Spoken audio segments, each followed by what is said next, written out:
اغفر له وارحمه وعافه واعف عنه وأكرم نزله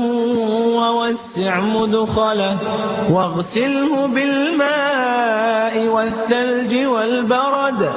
ونقه من الخطايا كما نقيت الثوب الأبيض من الدنس وأبدله دارا خيرا من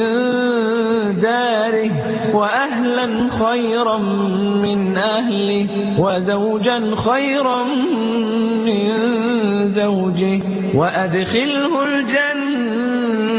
وأعذه من عذاب القبر وأعذه من عذاب النار. اللهم اغفر لحينا وميتنا وشاهدنا